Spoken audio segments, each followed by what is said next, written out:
All right, so I have 6:05 on my clock. I want to be conscious of your all's time as well. So I'm going to go ahead and get started.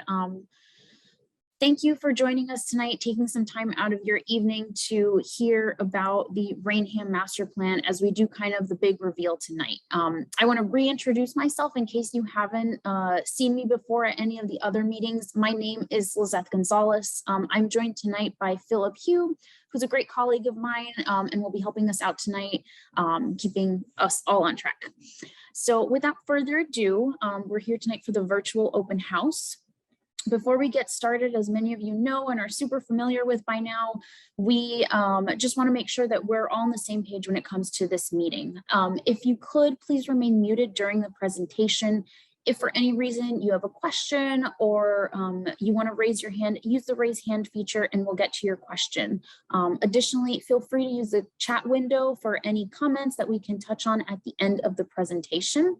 I did see someone joining us by phone. So for those individuals who are joining us by phone, use *6 to mute and unmute and *9 to raise your hand.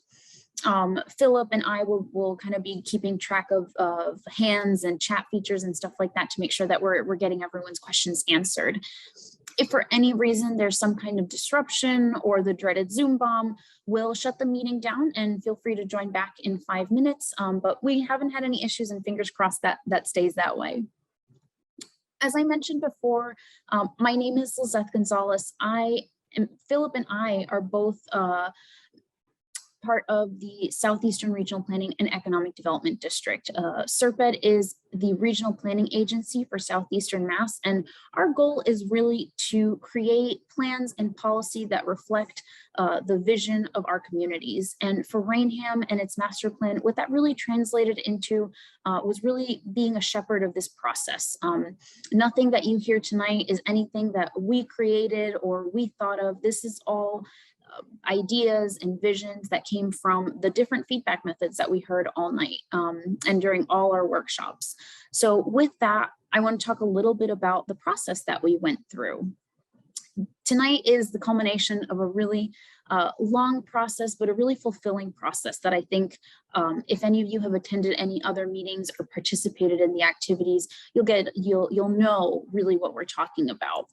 So in the summer of 2020, right after the start of the pandemic, we kicked off the Rainham Master Plan. The town administration really trusted SERPED to kind of shepherd this process through an all virtual platform. And I have to say that the Rainham Master Plan is a pioneer when it comes to virtual engagement for master plans. For each workshop that you see, we had 2 meetings, one to accommodate early in the week evening people, and then as you'll notice, we have a second meeting for the virtual open house on Wednesday at 7:30. I'm sorry. And this is kind of something that followed us throughout the whole process. The discovery workshop was a way to gather that broad vision, what you really wanted to see in Rainham over the next 5 to 10 years, and gather that big picture. The next 3 workshops that followed were all topic-based. So land use, economic development, transportation, those services in town, but also talking about those open space areas and recreational opportunities that everyone in town loves. And all of these conversations, all of these activities lead us to where we are tonight, which is the open house. And this is the big reveal of the master plan, your chance to kind of review it before it goes to town meeting and really get a sense for how this is going to be implemented in the real world. And as we talk about what these vision statements are, what these goals are, what these strategies are, I want to focus a little bit on the feedback methods, how we gathered your input in this all virtual world. And aside from these public workshops, what else did we do? And we're really quite proud of what we've achieved over the course of this master plan. So one of the feedback methods that we employed from day one in the master plan was the survey. And this survey covered all topics in the master plan, but it was a great way to get a sense for where people were at. And we would often use this and revisit it during workshops themselves. So we would pull some questions from the economic development section and really ask people like, hey, this is what we're hearing on the survey. Do you agree with this? And it was a great conversation starter. Over the last 2 years, we generated 530 responses on the survey. Half of them were residents who've lived in town for more than 16 years. So the people who are invested in Rainham's future are part of Rainham's long history and will continue to be part of it. And another 50% of those who responded were between the ages of 35 to 54. And I thought this was really interesting because it gives us some insight into what people's priorities are. We're talking about parents, first-time home buyers, young professionals, but also people who are entering their middle age and maybe looking at retirement in the next few years. And this is really important as we have conversations about quality of life, housing, but also open space and recreation. How can we enjoy our backyards and our neighborhoods as best we can? Another activity that followed us throughout the duration of the workshop was the mapping exercise. This mapping exercise generated a lot of interesting content that we would also revisit during the workshops. And we use this as a way to gather comments at the end of our discussion periods and just as a way to really bounce ideas off of each other. Over the course of the 2 years, we were able to get 730 interactions. And I call them interactions because you won't see 700 points on this map. That would be crazy, fantastic, but crazy. But I also consider the comments that were on the points, the likes and dislikes on the points that were used as a way to start that conversation. And I thought it was really interesting, the breakdown of things that people really talked about on this map. And that was one of the top kind of elements that we discussed the most on this map were services and facilities. I know, we talk a lot about public safety, we talk a lot about the library, but also one of the things that I thought was really interesting with this category was that people would also include transportation issues and solutions into this element here. And I thought that was interesting because at a dangerous intersection or someplace where people thought there might be a necessary crosswalk improvement, that they saw as something that was the responsibility of the town to really initiate and implement and part of the services and facilities. Another important aspect that came from this map was that 21% of the kind of interactions all around were about open space and recreation. This is really obvious throughout the master plan in the sense that people really love their natural landscapes in Rainham. That agricultural heritage that's kind of in Rainham's history persists to this day, especially in the kinds of things that we want to continue to preserve, and also the recreation opportunities that people want to maintain and expand. We're thinking Borden Colony, but also how can we access our water bodies in order to really recreate on these different natural landscapes in town. I want to call out the project website because with Rainham, it was, as I mentioned, a pioneer project in the sense that we kind of had to make sure that this project website was the hub of all information for the master plan. It had information about past workshops, recordings, presentations. So if you weren't able to attend one of the, land use, housing, and economic development workshops, you had the opportunity to go back and see what was discussed. We posted summaries here, and it was just a great way to stay in touch with the master plan and get in touch with the project team as well. And lastly, as I mentioned, and as we're here tonight, the public workshops were just one way to keep that face-to-face going, despite the pandemic and too much success. So with that, I want to kind of reveal the big reveal of the master plan itself. This is the cover page for the master plan. And as you read through it, as you skim it or look at chapters that interest you, I want you to really think about our goals for what this master plan should be for you. It should be user-friendly. We try to avoid jargon and confusing terms and as many acronyms as we can, we try to avoid. We want to make it something that is as useful for the town as it is for its residents and make sure that it's really a reflection of what you guys are looking for.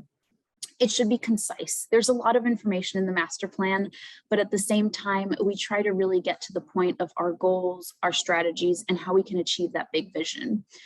And then we want to make sure that it's, easy to read and something that is digestible for everyone, as I mentioned before. And this master plan should really be something that has a lifetime of about 5 to 10 years. You'll notice a lot of the ideas in this plan aren't going to happen immediately. And we'll talk a little bit more about that timeline, but that's okay, because sometimes you need to lay a foundation in order to get somewhere in 5 or 10 years. So I want to talk a little bit about the vision statements of the master plan. And these vision statements are kind of the foundation for what I like to call a recipe for success in a master plan. And that really comes down to the fact that these vision statements are broad goals and ideas that we crafted based on the feedback that we heard from town residents, from town administration, from different department heads, and are really broad, general, but based on complementary goals and strategies, they really make up that future vision for the town in 5 to 10 years. So as we read through these, I just want to give you guys a sense of where we're at with the master plan, what kind of baseline we're working from when it comes to goals and strategies, and make sure that it fits with what you guys have been thinking all along. So when it comes to land use, for example, we want to encourage development in Rainham, and we want to make sure we're doing it in the appropriate areas in town. And when we do so, we want to make sure that it looks and feels a certain way so it's consistent with neighborhoods, but also will allow us to one day create a vibrant and walkable, distinct town center. For housing, there are really two things that we think about, and it's affordability, market rate affordability, but also subsidized housing. And that's something that we really need to think about as Rainham's population ages and enters their retirement years. We're thinking about limited incomes, but we're also thinking about how we can open opportunities for young families and young professionals to make Rainham their home. Economic development, we always think about how we can foster growth, commercial and industrial, but again, we're trying to do that in certain areas in town where it makes sense. But one thing that was really interesting that I heard during our workshops was that people want to see more small businesses in town. They want those mom and pop shops. They want to see those curated kind of local experiences that when they say, oh, visit Rainham, go to that ice cream shop. It's iconic. I think that's what people really want to see more of in the future. For natural and cultural resources, there are so many loved events in town that essentially people want to keep supporting those, and the town should be, supportive of those efforts and those organizations. But we should also start thinking about how we can create more opportunities to create connection and community pride.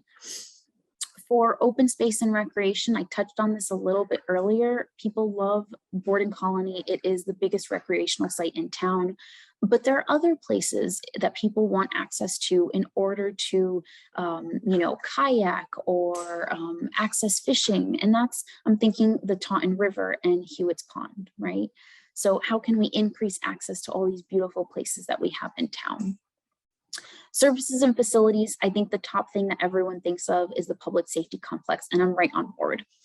At the same time, what we need to think about is what to do with a lot of these facilities that may be becoming vacant or are currently vacant and may be underutilized. How can we best use these facilities at the town's disposal for the best possible use? Is it a community center? Is it a new space for another department? Those are the types of things that we want to get that conversation started and see where we can go in those 5 to 10 years.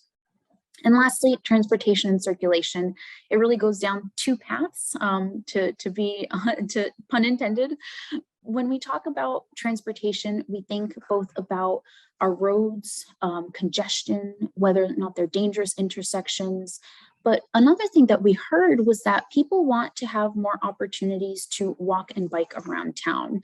So you'll notice that transportation circulation has two distinct goals that touch on both of those paths. With that, I want to talk about the goals and strategies. We have created goals, like I said, to complement parts of that broader vision statement, kind of breaking it down into smaller bite-sized pieces so that way we can pick away at it slowly and maybe make more achievable strategies and action items that the town can achieve.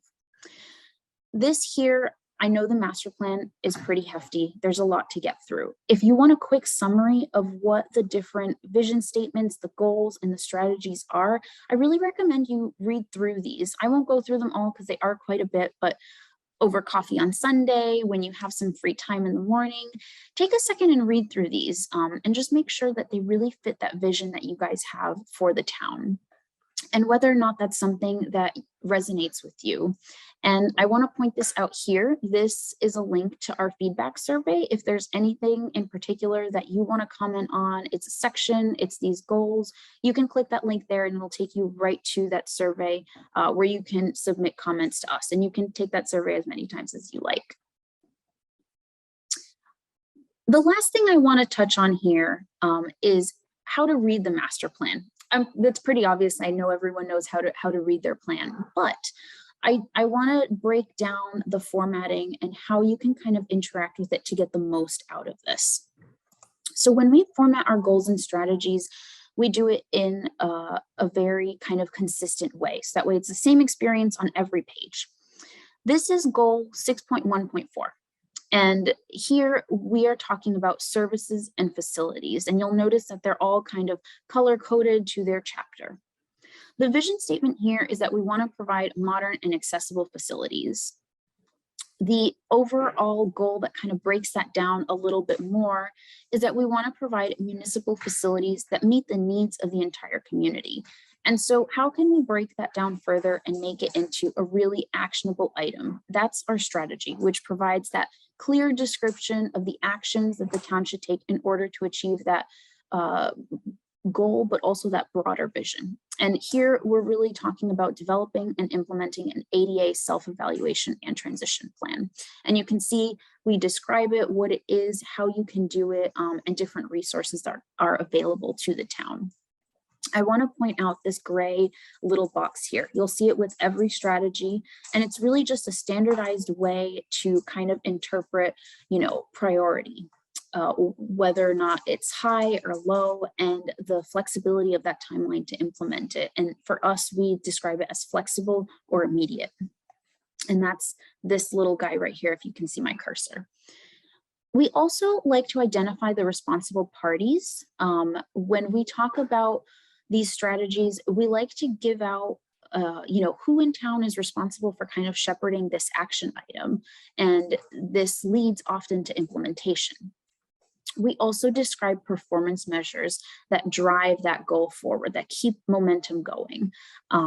And we also like to include some example success stories. It's really nice to have something to point to and say, hey, this other town, for example, here we're talking about Lakeville and Plainville. They created their own ADA self-evaluation and transition plan, and now they're set up to get more grant funding to actually complete their projects that are listed in that plan. And then we also like to incorporate complementary action items that really detail strategies that kind of interact and cross-reference each other and really serve to advance both strategies at the same time. Let's go to the next one. I want to talk a little bit about the priority method here. I mentioned that we break it down by the level of priority, which is low and high, and then the kind of attention timeline that we need to apply to each strategy, flexible and immediate. A high priority item with more of an immediate timeline, those are the really impactful main strategies that really should require all immediate attention in order to get those projects going and off the ground. And you'll notice that these two are color coded in those gray squares. You'll see them on each strategy. So we try to kind of standardize this so that way you get used to it and you can kind of get those visual cues as to how to interpret the different strategies and goals in the master plan. So I'm going to run through one more example with you guys just to make sure that we're all on the same page. This here is a housing strategy 2.1.2.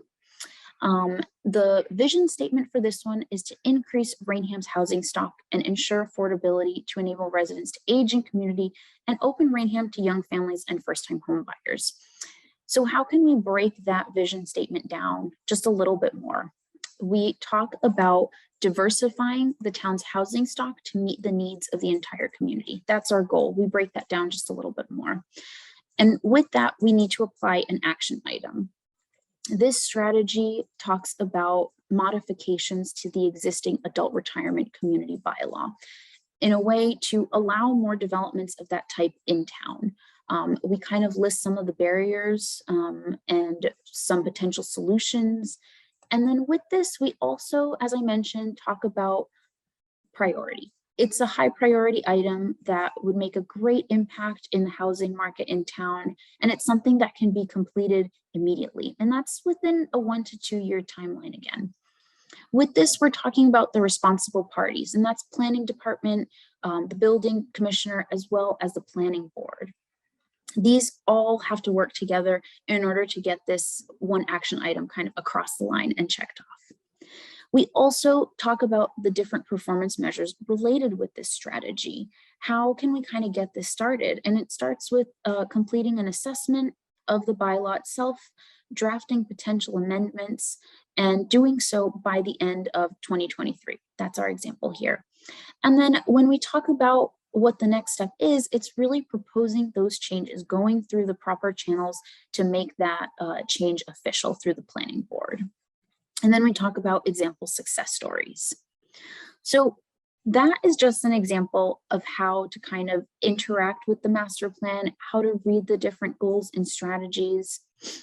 And with that, I kind of want to talk about our next steps. Where do we go from here? So today, as I mentioned, we're revealing the master plan. We're sharing some major goals and guiding you through the master plan format. Over the next couple of weeks, we really welcome your public feedback using the survey link that we've kind of peppered throughout this presentation, which will be up on the website. You can share your thoughts on the master plan, really answering those questions of, does it fit your vision? Did we miss something? And is there anything that needs clarification?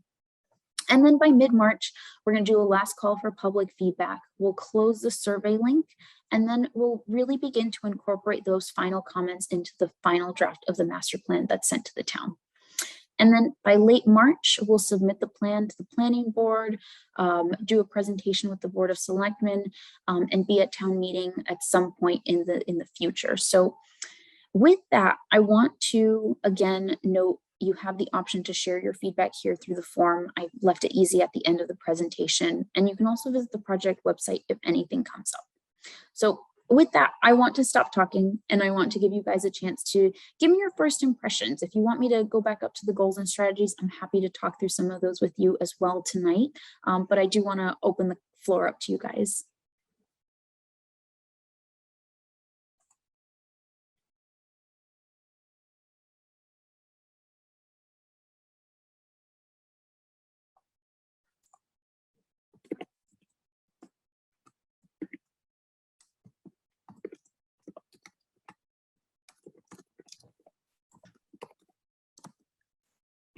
It's Bob Lizette.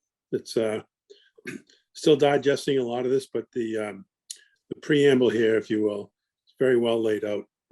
Kind of getting excited about the nuts and bolts, but great presentation so far.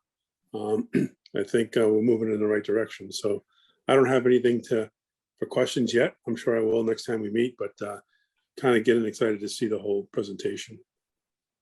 For sure, thank you. Can you scroll back up to the timelines that you just mentioned? Right here? Yes. Yes, thank you. So mid-March, this is going to go to planning. We'll submit the final plan by the end of March to the town. This gives us about a month to really take in any comments that come in, any last minute changes from the public that we can incorporate. So that gives us plenty of time to do that. And this won't be the last you'll hear of the master plan.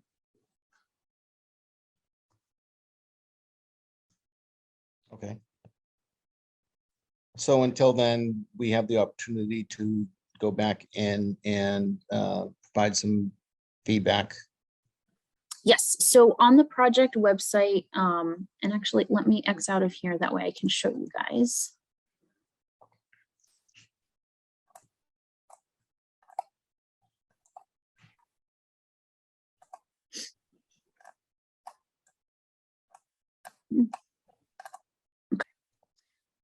So this here is the project website. I'm going to scroll down to workshops, and I'm going to be posting the presentation later tonight, but here is kind of the registration links. You can read the full draft master plan. And I've also provided the public comment forms that way it's kind of easily accessible all in one place. Okay. There's one quick question Mhm. with regard to that same scheduling that Mark had brought up. It seems that the timetable is such that, is there going to be an opportunity where there's going to actually be an actual meeting prior to this, the final revisions going to the planning board?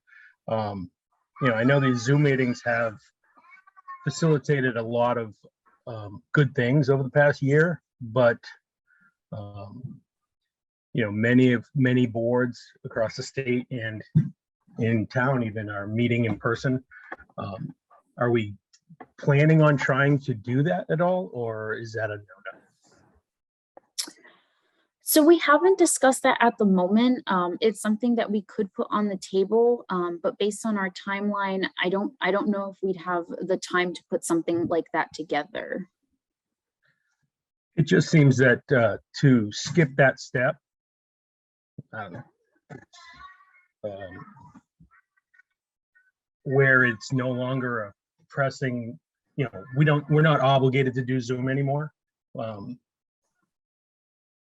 So I just thought there was an opportunity for people to actually have discussion in a forum that would be more likely to grind through.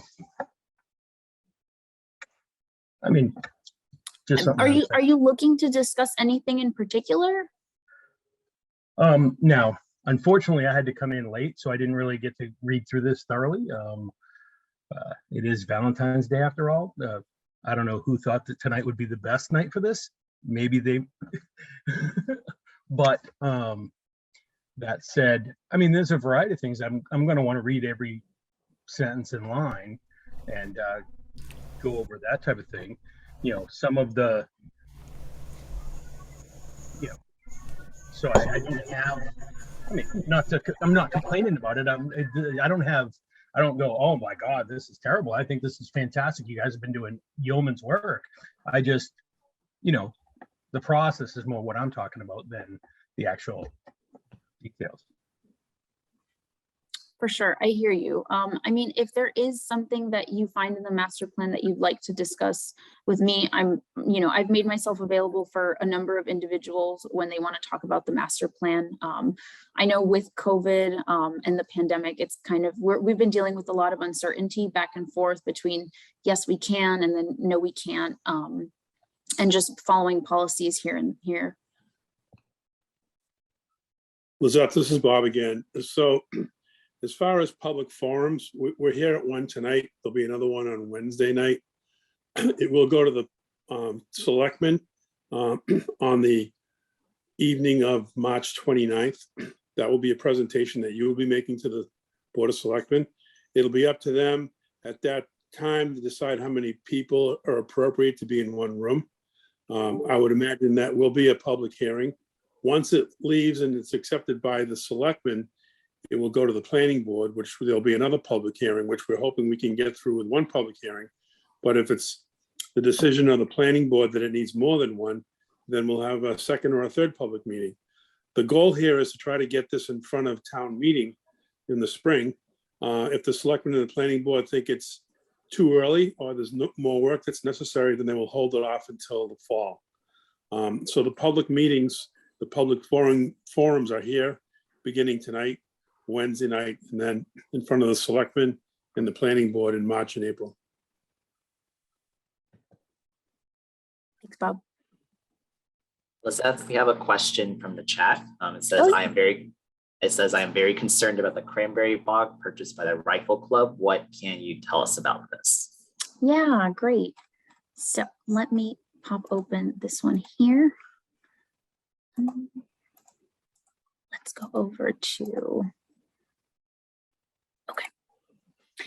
So I believe this came up actually, it was one of the most talked about comments on the mapping exercise. People were really interested in seeing what we could do to kind of protect our open spaces in town. And that includes the cranberry bogs, right? So one of the things that we noticed as we were kind of conducting our survey of the different open spaces and natural resources in town was that a lot of open space in Rainham is actually vulnerable. So what we really want to focus on is expanding protections on those open spaces. And part of that would possibly look like updating the open space and recreation plan, but also creating a strategy to acquire more open space in town if that's something that the town is interested in. And we recommend doing that through the Community Preservation Act.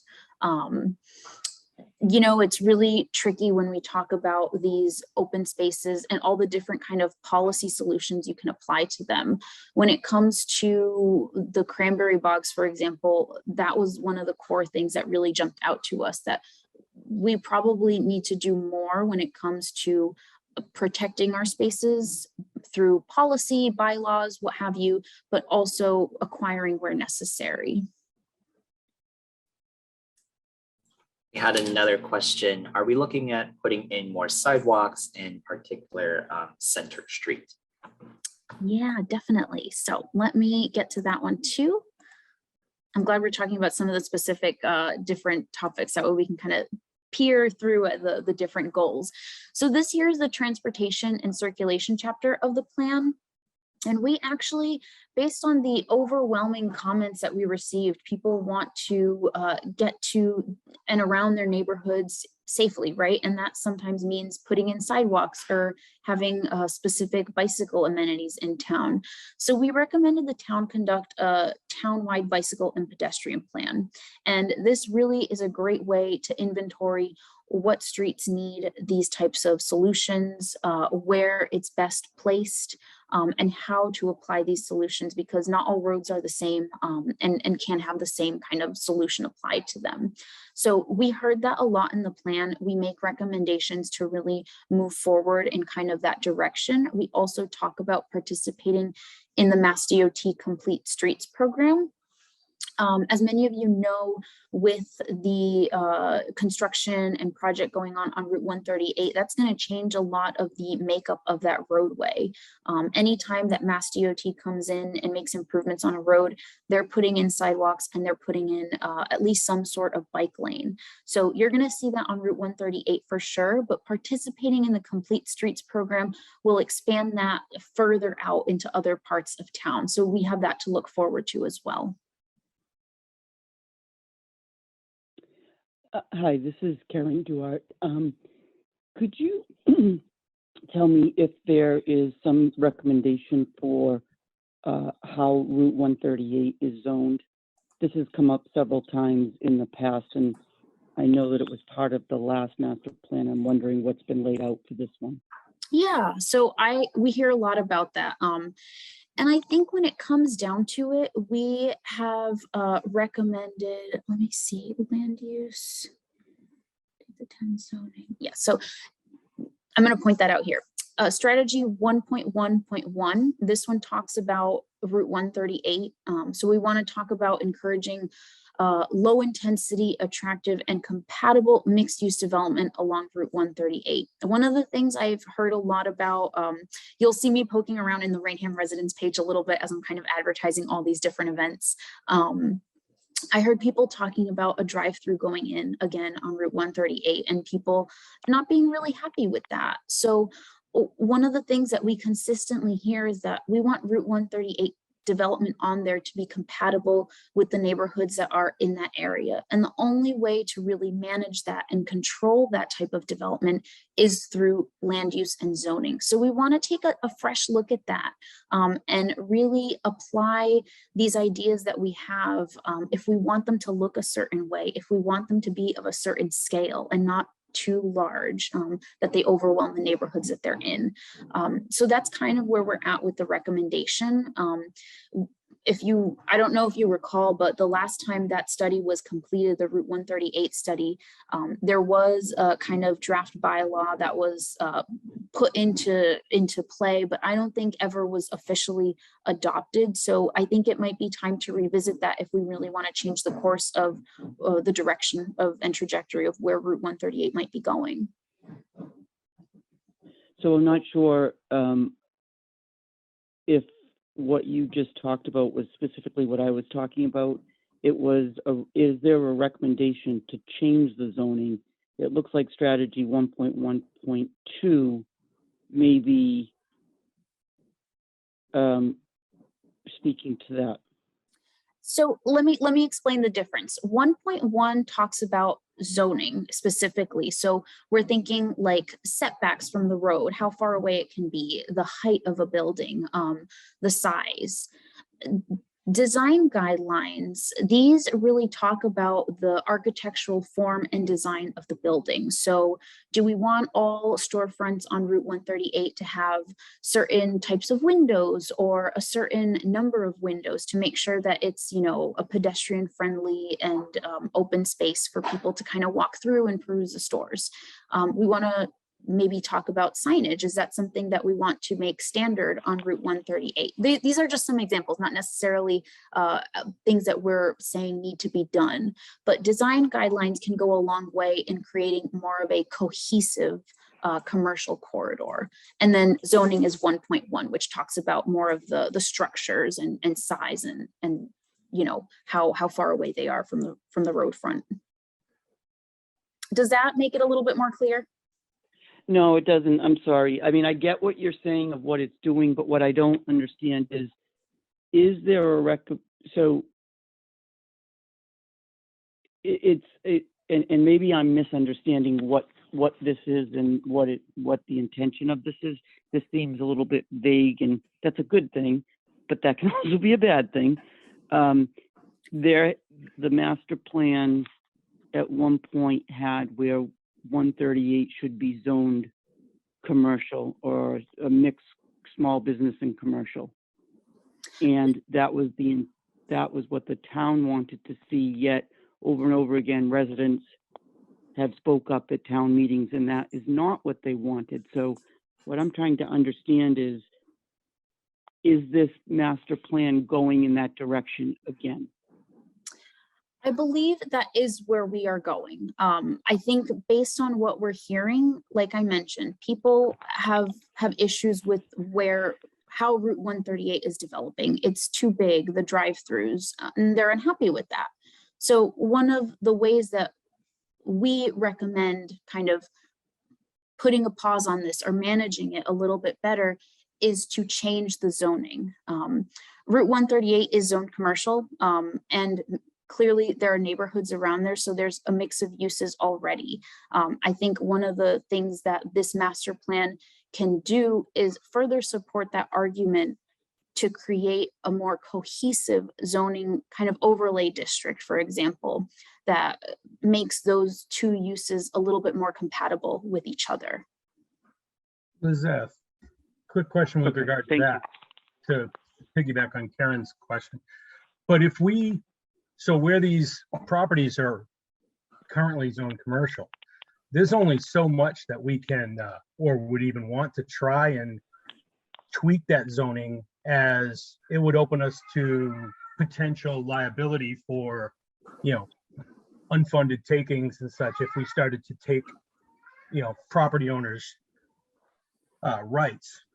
For example, I'm sure one of the ones that's being brought up is, we've got I think there's a couple that always become the hot topic in town.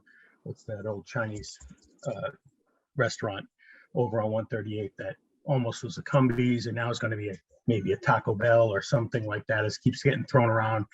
But every time these things come up, the town rallies to, or the local neighbors rally to, get their voice heard.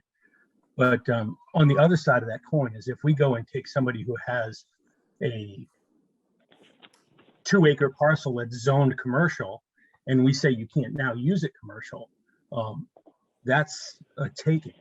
That would be And I mean, the Supreme Court's ruled that they can come back after the town for that kind of thing.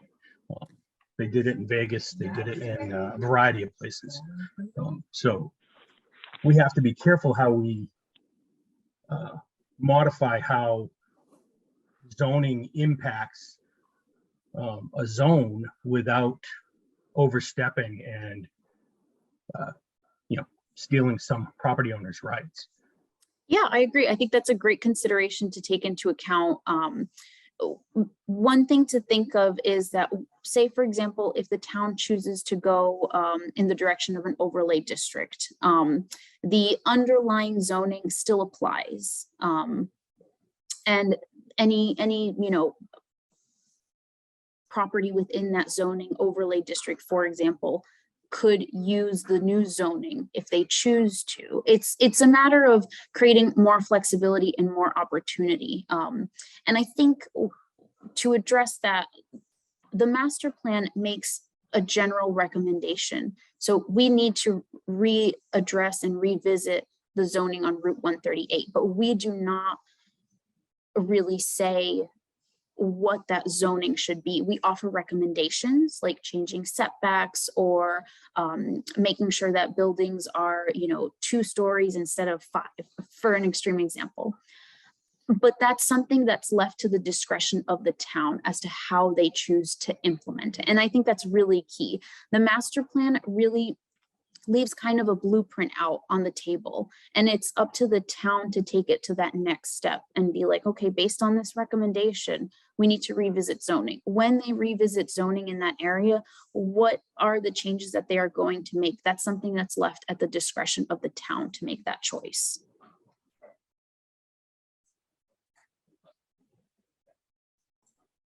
Lizette, we did have another question in the chat. Has anything been discussed regarding road safety, in particular the volume of traffic on Broadway and Route 138 and speed vehicles travel on that road? Yes, definitely. We heard a lot about that during our conversation, but again, also in the mapping exercise, people were really concerned about safety on those really heavily trafficked routes. One of the things that we thought might be a great way to kind of piggyback on both like local public feedback that we've already been hearing through this master plan is to create a traffic safety committee to really review those safety issues, consider those proposed developments and other transportation related issues, but really serve as kind of a body for any studies that come out. And that's really where this other 7.1.3 comes into play. We mentioned the road safety audits that Mass DOT conducts on their own state roadways in order to show and really say, hey, once they do these roadway audits, if it turns out that there is a problem, that there's a really high rate of crashes, they need to apply some type of solution.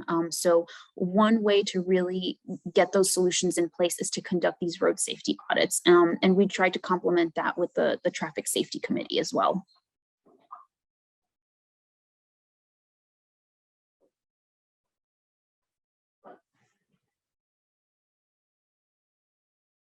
Any other questions?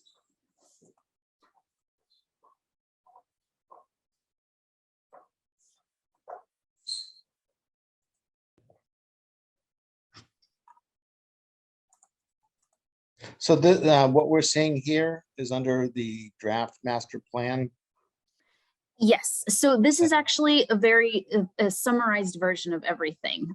You'll see Right. that the draft master plan really goes into detail on all of these, but for a quick kind of like view of it, this is what we wanted to put out there. Yeah, that's what I was trying to search for while you were kind of like going through these things.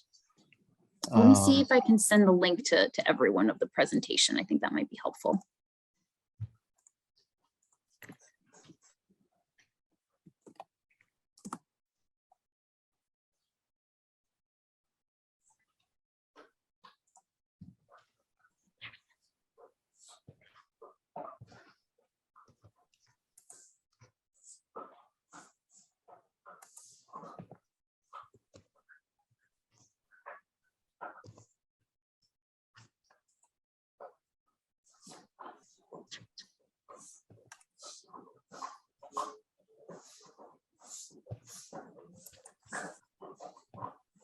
any other questions we can address? I know we're coming up on 7 o'clock.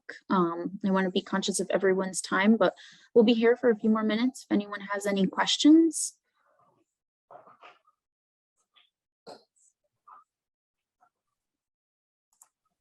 I don't know if you can hear me. This is Mary can. Ann Hubbard. Hi. I guess you had answered my question about the Berry Bog. I remember being it on a ballot perhaps a few years ago to vote for open space, which of course meant, you know, a little bit of more tax money. And I remember that Rainham voted that down. I'm going to say might have been as many as 10 years ago. Is there any hope? I mean, is there any way that this doesn't have to be something that people vote on? Is there, or is that just the way it is? So I think you're talking about the Community Preservation Act, which I think Yes. given the interest and the kind of, maybe it was COVID, right? Everyone's at home, they're trying to enjoy their outdoor spaces. Maybe that's the drive behind all the comments that we got for this master plan with regards to, you know, those public spaces, those open spaces. I think that renewed interest really might go a long way in kind of supporting this call for it. And you have to keep in mind the Community Preservation Act, it's a small surcharge on taxes, but it's also money that's matched by the state. So 10,000 becomes 20,000. And over time, you can really create a nice little nest egg to purchase an open space plot of land in Rainham and turn it into something really valuable for the community. Well, I certainly agree with that, but I was surprised at how soundly that was defeated. I don't remember how many years ago it was, but you know, might have been 10 years ago, might have been 15. Mm-hmm. And you know, a lot of I mean, I do qualify as a C now, but I'm also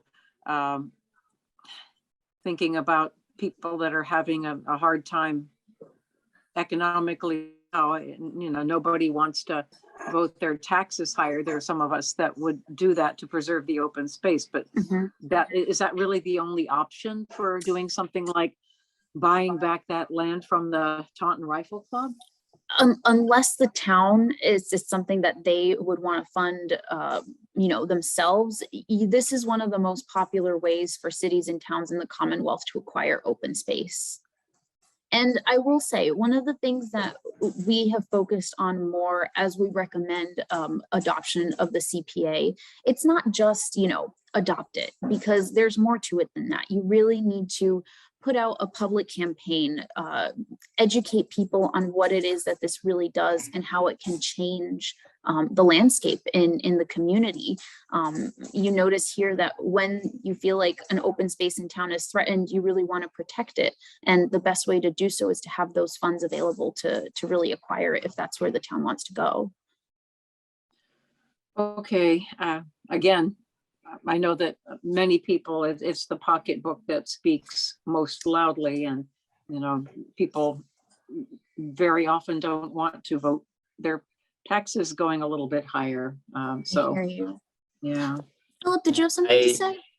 Yes, I just wanted to add that it's not uncommon for some communities to vote it down, especially early on when the Community Preservation Act came around, and then later change their mind after seeing how other communities have used it successfully to preserve open space, create affordable housing, or to preserve for historic preservation purposes. And I think, as Lizette mentioned, it's really about making the case of how can it really serve Rainham very specifically, and also how can the surcharge really make sense for each given community. I think you briefly mentioned seniors, and of course, senior homeowners, you know, the pocketbook can definitely be tight, and there's lots of ways to add in exceptions and things to make sure that the way that this is implemented is really fair and understanding of everyone's circumstance. In some ways, the CPA can even fund, say, a senior homeowner home repair fund, for example. So it can help provide funding to help seniors repair their homes in case they can't afford it. So that's just kind of how flexible the CPA can be. And who would get this campaign going? I hear that you say, you do a campaign. Would that come from Serped? Is that a grassroots thing? How does something like this get out to the community at large?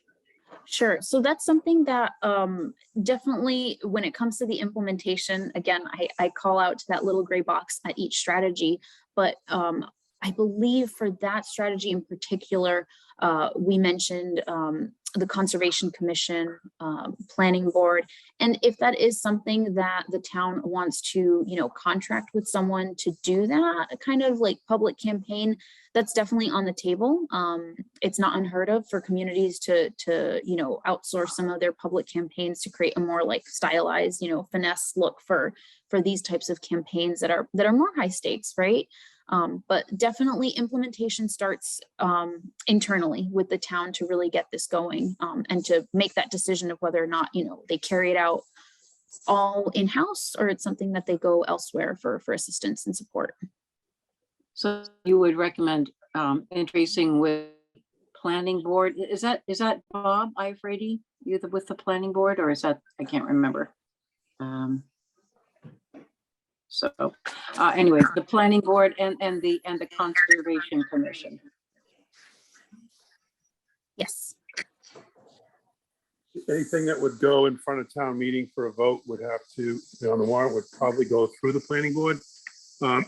It could be sponsored by the selectmen. It could also be private citizens who bring it forward. There's a number of different ways to get it on town meeting floor, but those are a couple of examples. Okay, thank you. Thank you. I think there's another question from Paul. Would we really not want to have a vote? I don't know what the vote is on. I'm sorry. CPA maybe? Oh, Well, yeah. no, there was conversation about how, since the town had so resoundingly voted against levying any funds to buy up open space, Marianne had asked, was there a way we could do it without a vote? And I just thought, is there a way that we would want that to happen without a vote? Is that the kind of government we want to have? I mean, I don't think that we want to have a situation where we're have our town buying up land without a vote, without the townspeople having a say in that. To me, it just was okay, let's step back. I know we have agendas and we'd like to see our agendas move forward, but we still have a process, and that process is important. Probably actually. I agree. I didn't mean it to come out. No, I was just, like that's that. how I was just trying to have us take a step back, and just go, whoa, let's not get carried away. I hear both sides, but also the CPA is built so that it does have to go through town vote. You can't really circumvent that at all. But I think we're all on the same page when it comes to that. We want consensus all the way around.